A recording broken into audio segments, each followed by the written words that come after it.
Last night, my wife of 7 years had a relaxing evening after dinner. While she watched her shows in the den, I switched between watching the Spurs game, football, and soccer while taking care of some tasks. Around midnight, I found her passed out on the couch after consuming 2 bottles of wine. When I tried to help her, I saw a message on her iWatch from a friend. This friend, known as Jacket Holder from our teenage years, had a conversation with my wife. While there was a lot of flirting, it didn't clearly indicate cheating. However, last night she got drunk and openly asked him for closeness, expressing long-standing desires. Shocked, I couldn't find more messages on her watch, and I don't know her phone passcode. I put her to bed and sat in the kitchen in disbelief until I fell asleep. Waking up for work at 5:30, I couldn't bring myself to go. Instead, I took a walk along a disused railway line near our home. Feeling furious, I now sit under a railway bridge, unsure of what to do. I don't want to talk to her or even look at her. The love I had for her seems to have vanished, and the revelation of her deceit has left me feeling betrayed and disgusted. I'm contemplating cutting off all contact with her, as if I could, I'd never speak to her again. The part where she mentioned being good at keeping secrets deeply affected me. I feel like I've invested so much in her, not just as a partner, but as a person, and learning about her deceit shatters my perception of myself. I'm considering not saying anything and quietly kicking her out. Our house is owned by my parents, and it will be left to me when they pass away. Fortunately, she won't get her hands on it. I thought about asking a friend who's a locksmith to change the locks quietly today, making up some excuse about the doors being broken. Last night, my wife of 7 years was unfaithful, and to my surprise, my mother supported her. She decided to have a relaxed evening after dinner, watching shows in the den while I switched between watching the Spurs game, football, and soccer, and attending to some planned tasks. Around midnight, I found her passed out on the couch after consuming 2 bottles of wine. Trying to help her, I noticed a message on her iWatch from a friend of mine. Though not a close friend, we had played sports together for years, known each other since our teenage years, and nicknamed him Jacket Holder. Reading their conversation, it seemed like he reached out to her first. While there was a lot of flirting, it wasn't clear cheating until last night when she openly asked him for closeness while drunk. Shocked, I couldn't find more messages on her watch, and not knowing her phone passcode added to my frustration. I put her to bed, sat in the kitchen in shock until I fell asleep, and woke up at 5:30 for work. Unable to bring myself to go, I took a walk along a disused railway line near our home, feeling furious and betrayed. I'm now sitting under a railway bridge, contemplating what to do. I don't want to talk to her or even look at her. The love I had for her feels gone, and I want to cut off all contact if possible. The revelation of her being good at keeping secrets has deeply affected me. Considering not saying anything, I'm thinking of quietly kicking her out. Fortunately, our house is owned by my parents, and it will be left to me when they pass away. I'm even thinking of asking a friend who's a locksmith to change the locks quietly, making up some excuse about the doors being broken. After he's done, I'll lock the front door, and she won't care as long as I'm present. Then, I'll ask her to come out to see something in the backyard. Once she does, I'll quickly lock the door behind me. It may sound childish, but I'm at a loss for what to do. Looking at a bottle right now, my life feels like it's falling apart. As for that so-called friend of mine, there's no doubt he was up to something. I plan to confront him soon, not physically, but by exposing his actions. On Wednesday, October 28th, after writing my post and feeling completely messed up, 2 dog walkers approached me, clearly concerned. I shared everything with them, and one of them advised me not to drink as it would only make things worse. I'm grateful for that advice, as I was on a destructive path. I threw the vodka away, reached out to a friend, and he offered to let me stay at his place to calm down. He was at work but told me where the spare key was. We live in a small town of around 15,000 people, and he wasn't far away. When I got to his place, I sat on his couch, trying to regain my composure. Throughout the morning, I received multiple texts and calls from my wife wondering where I was and what was going on, as my work van was in the driveway and I was nowhere to be found. I texted her back, explaining there was an issue with the van's engine, which she seemed to accept with a simple okay. When my friend returned from work around 5 o'clock, I told him everything and asked for his advice. I also told him not to share anything about jacket holder as I didn't want my wife to find out. I'll deal with him later by exposing his actions, not through physical violence. Regarding people saying he did nothing wrong, he initiated contact with my wife, and the messages were very flirtatious. I don't understand why he messaged her in the first place. They hardly knew each other, and it was flirtatious right from the start. My friend suggested I maintain a low profile and consult with a lawyer to explore my options, which I did today. He dropped me off at home around 6 a.m., utterly exhausted. When I arrived home, I was extremely tired, and my wife seemed suspicious, bombarding me with questions about work. I asked her why she was so concerned, and she mentioned noticing my flask and lunch bag left in the front passenger seat. Sensing that something was amiss, I was about to lie, but I was too fatigued to put on a facade. So I admitted that something was indeed wrong. I explained that while putting her to bed last night, I saw a message on her iWatch, read it, and discovered she was unfaithful. She went from a person with a sense of power to a scared individual within seconds. I confronted her about begging that person for closeness, mentioning her claim of being good at keeping secrets, and I read all their messages. She began crying, and I walked away, heading upstairs for a shower. When I came back out, she was sitting on the top stairs still crying, immediately making excuses. She said she was drunk, vulnerable, and had never done anything like that before. She also claimed that he initiated the conversation and that it didn't mean anything. She insisted she wasn't going to follow through with it, echoing what others had said. However, she didn't try to blame me, perhaps because she knew I would kick her out if she did. I informed her that I wanted a divorce and asked her to leave the house within a month. Since then, I've told her to move to the spare room, and I've mostly ignored her, responding with scowls and shaking my head when she starts talking nonsense. I have no desire to hear what she has to say. She spent the night in the spare room, and I haven't spoken or texted with her today. If I'm lucky, she might be gone when I return from work, but I doubt my luck is that good. Regarding getting her out, I discussed the situation with my parents. My mother insisted I shouldn't throw her out onto the streets, as she and my wife are close. We've been together for almost 11 years. My mother argued that it was just words, and that we should work it out like adults, emphasizing that my wife hadn't actually done anything. She took my wife's side over mine, which surprised me. I'm concerned that my mother's opposition might complicate matters. It's my house when my parents pass, and since I did nothing wrong, I'm not leaving. This could potentially turn into a difficult situation.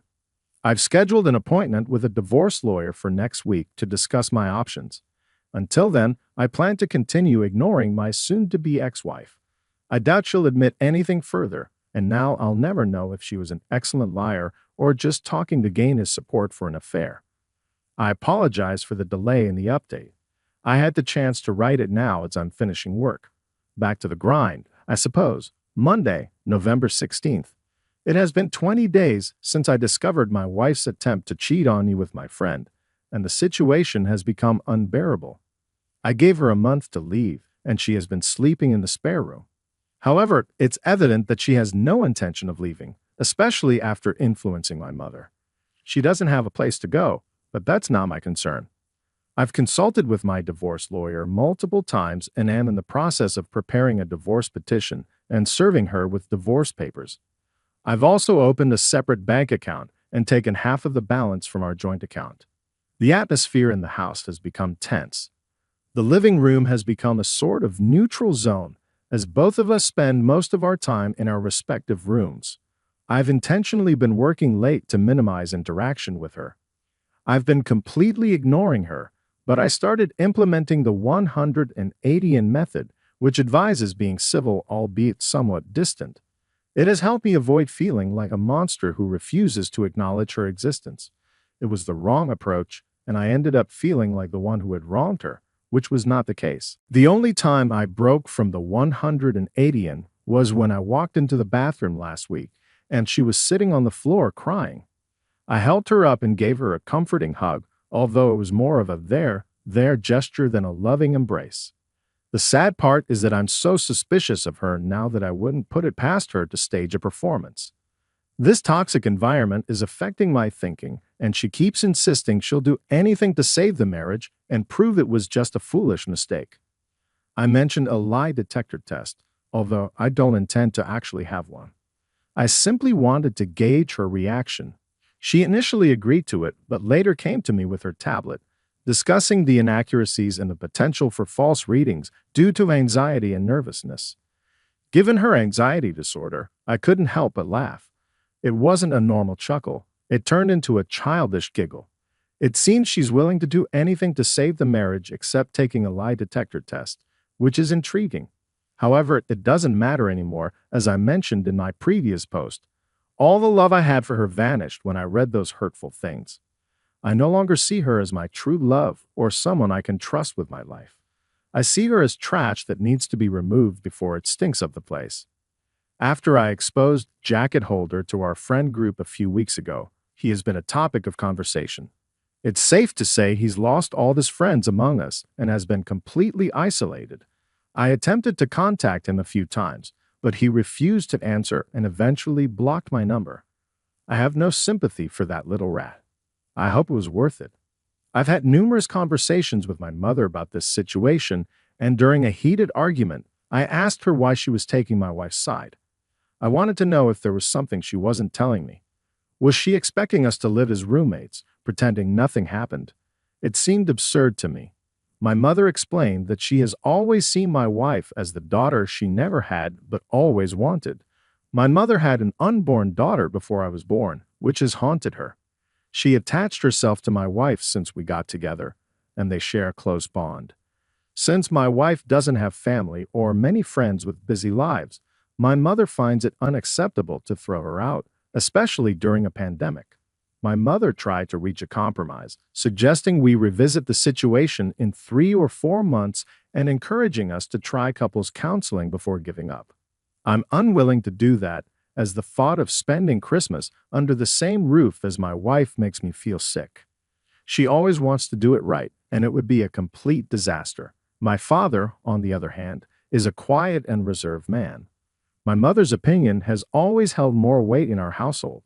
Some people have criticized me, calling me selfish and spoiled because the house isn't mine and I have no right to make demands. However, it has now come down to a choice between my wife and me for my parents. If it comes to that, I'm prepared to walk out the door and never return. I need to be able to look at myself in the mirror with self-respect, and someone needs to keep their word in this situation.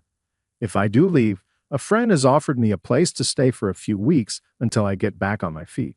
But if I do walk out that door, I'll cut ties with my parents.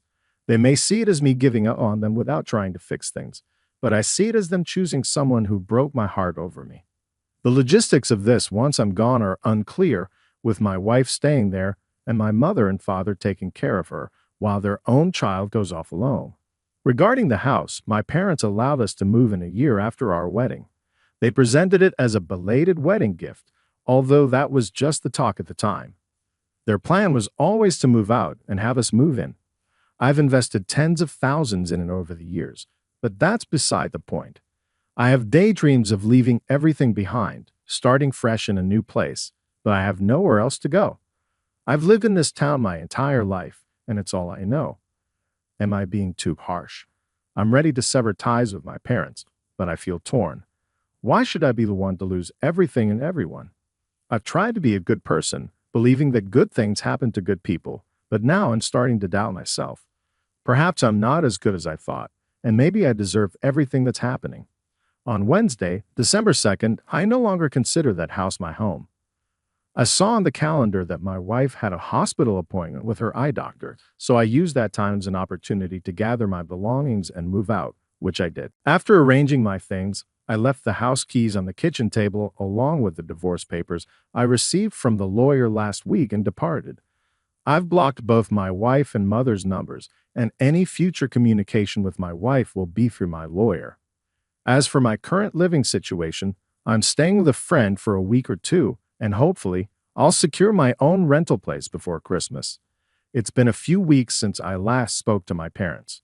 Our last conversation was through text messages where I tried to explain in detail the hurtful things my wife said to Jacket Holder and why it deeply affected me. I expressed my doubts that it was her first time doing such things, particularly with the "I'm good at keeping secrets" comment. My mother said she couldn't talk to me in my current state and needed me to cool off. She tried calling me a few days ago, but I ignored her call and blocked her number. I feel profoundly let down by my parents, and it feels almost worse than the initial betrayal by my wife. At this point, I doubt if I'll ever speak to them again. During times of difficulty, you expect your family to be a source of strength. Unfortunately, my parents have shown weakness. They've made me feel like I'm the one at fault, that I'm overreacting, and that I'm tearing the family apart. Well, I'm not. I didn't ask them to move mountains for me. I only wanted them to help me remove my cheating wife from the house. They made their choice. My father also had a chance to stand up for me, but didn't. You make your choices, and you live with them, I suppose. In response to comments from my previous posts, some people have accused me of giving up too easily, looking for a way out, and not truly loving my wife because I didn't try harder to salvage the marriage. However, that's not accurate. I love my wife more than anyone else on this planet, and her betrayal devastated me. We all have our boundaries, and when those boundaries are crossed, things change irreversibly. When I read those hurtful texts, something inside me changed. I fell out of love with her, like waking up from a spell in a movie. Anything attempted after that would just delay the inevitable. I'm curious about the dynamics of my parents' relationship with my wife now that I'm gone. Will they continue to support her, knowing it has strained their relationship with their son? As for me, I have aspirations to travel. My wife disliked flying, so most of our vacations were in southern England, places like Newquay, Cornwall, and Devon. It would be fantastic to travel abroad again. The last time I was overseas was at the age of 20 for a friend's trip to Greece 13 years ago. I'd love to explore some parts of America once this pandemic settles down. That's essentially my story. This will be my final post as I don't want to overstay my welcome, and I believe I've shared everything I needed to. If you want updates on my journey down the line, feel free to send me a direct message, and I'll do my best to keep you in the loop. Thanks for reading, and goodbye. Fast forward to Wednesday, May 26, 2021. It's been over 7 months since I first posted on Reddit. I thought I was done seeking advice as I had made my decisions and acted on them. However, a phone call this morning has pulled me back into the mess. I've relocated 15 miles away, changed my phone number, and continued with the process of divorcing my wife. She has ignored requests from my divorce lawyer to cooperate, causing delays. We're now in the process of seeking an official court order for her to be served. This morning, I received a call from my friend informing me that my dad wanted to reach out because my mother is unwell. He asked if it was okay to share my new number, and I agreed. My dad called to inform me that my mother is in the hospital in stable but not great condition. This was a shock since I haven't heard my dad's voice in a long time and he sounded emotional. He explained that my mother really wants to see me, so he requested that I meet him at the hospital and visit her with him tonight. I agreed, and we arranged to meet outside the hospital. I decided to leave work early as I couldn't concentrate, and I'm now anxious, questioning if I've made the right choice. I fear I might get drawn back into the chaos I walked away from. I've never felt this nervous before, and the lack of control I have over the situation is causing my mind to wander in various directions. It feels like I'm entering a burning building blindfolded, not knowing where the exits are. Why does she want to talk to me now? Has she had a change of heart? Unless she's also had a personality transplant while in there, I find that unlikely. Will my wife be there? I have no interest in ever seeing her again. I'm still angry about what transpired with them and the way they took my cheating wife's side over mine. I've been going back and forth in my head about going at all, but I will go. I was also thinking about seeing if she wanted to speak over the phone instead, but I'm not sure if she would do that or even if she's well enough. I feel like the bad guy here and that I might have caused this by walking away. How would you handle this? On Saturday, May 29th, I did end up going to the hospital on Wednesday night. After much deliberation, I was on the verge of backing out at the last minute as my courage wavered, but I needed closure and knew I'd regret it if I didn't go. When I arrived at the hospital's parking lot, I couldn't help but feel paranoid, half expecting my wife to jump out from behind a bush or something. I met my dad at the entrance, and it was quite awkward as he tried to hug me, but I declined. I made it clear that if my wife had any presence here, I would turn and leave. He assured me she wasn't around, and we proceeded to the ward where my mother was. When I saw my mother, I was shocked at her appearance. She seemed to have been through a lot. I've never seen her look so frail. She had a severe black eye along with bruises and discoloration on one side of her face. She had a bad fall, breaking 2 ribs, shattering her elbow, and hitting one side of her head on the ground. So, elbow, ribs, then her head in that order. As she saw me, her expression changed from being zombified to more animated. She told me how much she missed me and wasn't sure if she'd ever see me again. I reminded her that if she truly wanted to reach me, she could have. We had a conversation about what exactly had happened, how she was down for a few hours before my dad found her, and her determination to mend bridges with me. I brought up my wife and the ongoing divorce process, explaining that I had been pushing for it, but she seemed to be ignoring the letters. I asked if my wife was still in the house, and my mom admitted she was, which made me disgusted. She began to say that my wife is lost without me and is not doing well. It became clear to me that my dad asked if I would keep in touch with him when he walked me out, and I said I would, though I'm uncertain if it's the right decision. Time will tell.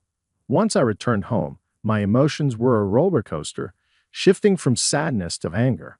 However, I'm relieved that went. I couldn't help but think about my wife and what she once meant to me.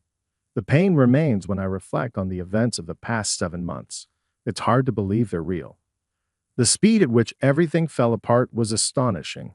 Life moves quickly, especially when you're not paying attention, and I wasn't. It was pure luck that I discovered her attempted infidelity, just a cosmic coincidence. I never noticed the signs or connected the dots. I only saw something on her watch that shattered my life. Now, I'm aware that it wasn't the only instance. I feel it deep in my heart. I recognize her for what she is and feel only contempt, not love.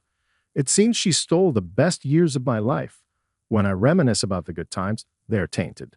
They feel like someone else's life, not mine. My friend suggested I see a therapist to help process my emotions and experiences. It's something I'm considering as I feel a bit broken inside.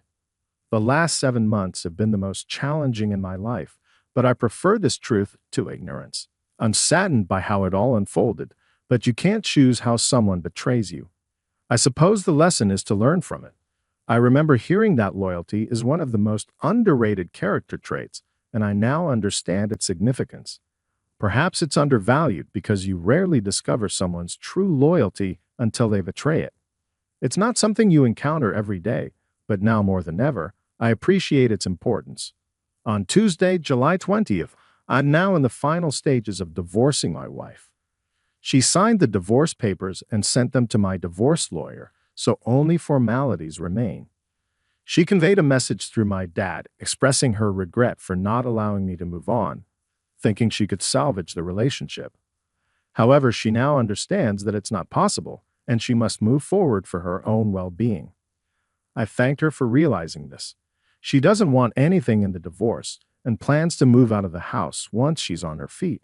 I'm okay with that. Concerning my mother, I haven't spoken to her yet, but my dad mentioned she's doing better after leaving the hospital and regaining some normalcy. I don't know how things will turn out between us, but I've suggested that if the house is to become mine, they should transfer it to my name to provide me with some security. After that, we can work on rebuilding bridges. We'll see how it goes. My most significant challenges lie in my mind and overcoming all that has transpired. The human brain is a remarkable yet frightening thing.